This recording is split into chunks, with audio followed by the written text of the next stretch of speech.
Guys. Yeah. Hey, no, I didn't even get to the question yet. We're too busy shaking hands. The guy's just rolling over. No introductions needed. How special do you think this guy is sitting to my right? Well, remember a year ago when we started the bubble, it was the first main event with Shakur Stevenson. And now that, thank God, the bubble is behind us, Shakur is the main event in the first fight that we've done here in Nevada for spectators. So I'm very pleased that we've been able to do it. Shakur knows that as his body of work increases, that the fights get difficult and the opponents are looking to knock him off. But that's the way boxing has been. And Shakur Stevenson, a lot of experts in the business say that he would, in the coming years, will be the face of boxing.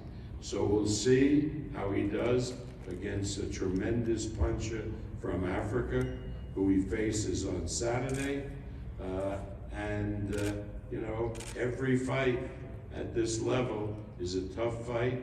Nothing is a walk in the park. And with that, we welcome our main event to the stage, Shakur Stevenson, Jeremia Nakathila, for the vacant WBO Interim Junior Lightweight World Championship. ESPN, 7 o'clock Pacific. Gentlemen, thank you for joining us.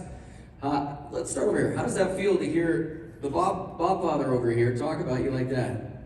I think it feels real good knowing that Bob think that I'm the next future superstar of the sport, and I just gotta live up to that. Amazing. It's tougher to prepare for an opponent, obviously, when there's not a lot of tape. So how did you prepare for this fight? Because there's not a lot of footage on your opponent. I just feel like when I'm at my best, it don't matter who the opponent is. It's been like that my whole career. Since I've been an amateur, you don't know who you're gonna fight in the amateurs. You come up and you just gotta fight people. So at the end of the day, when I'm at my best, nobody beat me. Jeremia, welcome. Very excited. 21-1, 17 knockouts. What are you looking to show your fans Saturday night? First and foremost, I would just would like to thank Top Rank for the opportunity. So for sure, I'm come here for a big one. So I'm ready. I never had bigger than how I prepared for this fight. And then come Saturday night, I will show. Do you feel you're being a little underestimated here? Not really. You feel good? Yeah. You don't feel like all the attention's coming to this guy? You think you're being overlooked a little bit? No big deal?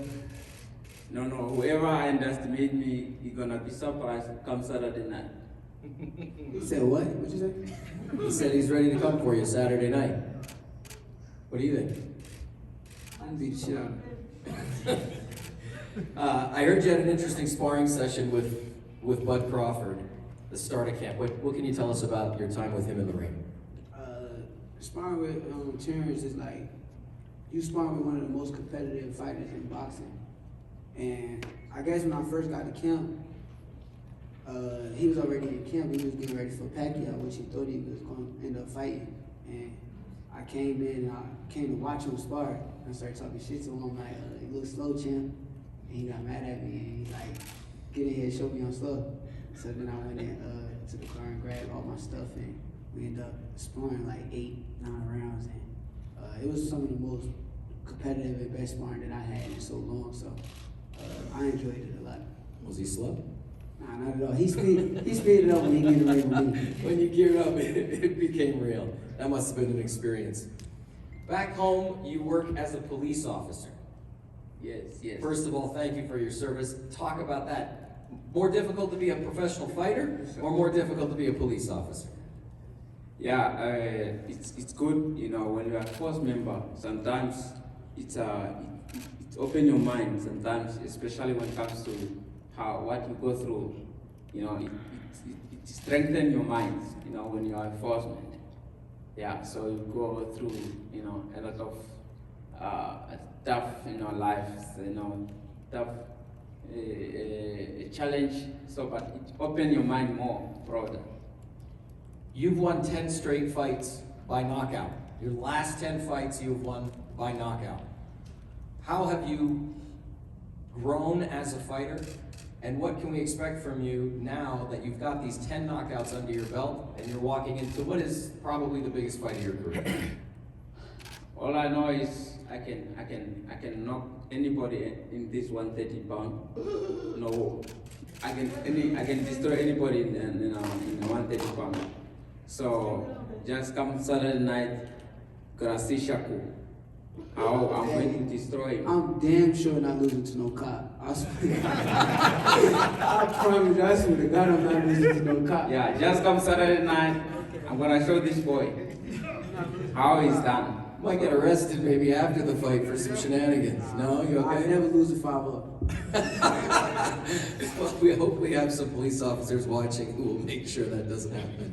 Bob, what do you have to say about this main event? Well, you know, I want to tell everybody out here, because I've had tremendous experience, obviously, in boxing over my career. And the one thing I've learned is never underestimate an African fighter.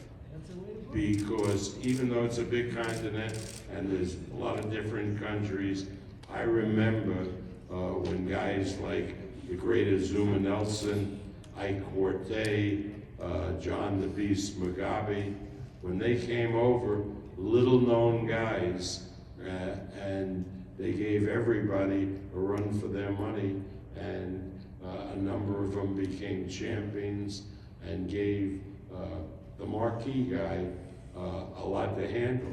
For example, I remember when I did Ike Corte against Oscar De La Hoya, a lot of people thought at the end of that fight that Corte had pulled it out. Oscar got the decision. But African fighters come with a lot of strength, and Jeremiah, I think, will epitomize that. Now, he's in with a very, very tough task, probably the great, best young fighter in the world in Shakur Stevenson, but he's going to give it a go, and I think it'll be a very, very exciting fight. Talk about your journey coming to Las Vegas for this fight, because I've heard various stories, different accounts of how you got here. But tell us how you actually ended up in Vegas and how long it took. It was a bit long journey, you know, to come back, I mean, to reach Vegas, but, you know, I feel like I don't know, my mind I feel like I'm in Venuk right now.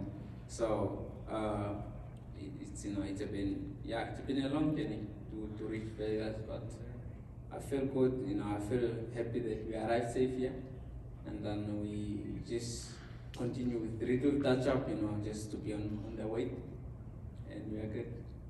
Well, we're excited for Saturday night. Shakur, one last one for you. Again, mentioning probably the greatest young fighter in the country, maybe on the planet.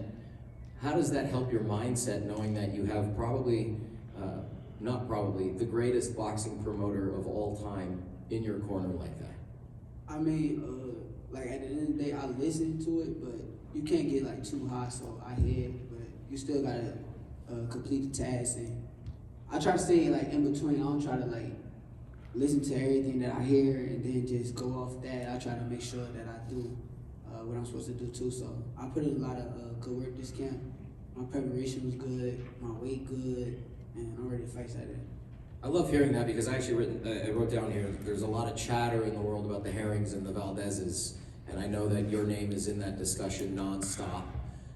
How do you stay focused on right now, right here in this moment, knowing that probably those names are going to be in the ring with you sooner rather than later? I mean, at the end of the day, we've seen a lot of upsets these past 2 years in boxing, from Anthony Joshua, when he lost to Ruiz. You watch Josh Warrington lose to the dude Lara. So we've seen a lot of upsets. You can't just go in there and sleep on this dude. This dude coming to fight at the end of the day. So I'm well prepared. I'm ready for Saturday, and I'm gonna give him my all. Well, I'm excited for Saturday. Gentlemen, I want to thank you. Bob, I want to thank you for sitting in. The grand opening of the Virgin Hotel Las Vegas. Shakur Stevenson, Jeremia Nakathila for the vacant WBO Interim Junior Lightweight World Championship. On behalf of Mr. Bob Arum, as always, this is boxing. This is Top Rank. Steph, hold that belt up over their heads. Let the world see it. There it is right there. The vacant WBO Interim Junior Lightweight World Championship. Coming live, the grand opening of Virgin Hotels Las Vegas. Top Rank taking over the entire month of June. Stacked cards starting Saturday, June 12th, 3:30 on ESPN Plus, 7 o'clock on the network. There they are, Shakur Stevenson, Jeremia Nakathila, the vacant WBO Interim Junior Lightweight World Championship. As always, this is boxing. This is Top Rank. We'll see you tomorrow as they step on the scale. Come on, guys, right, here we go. One more.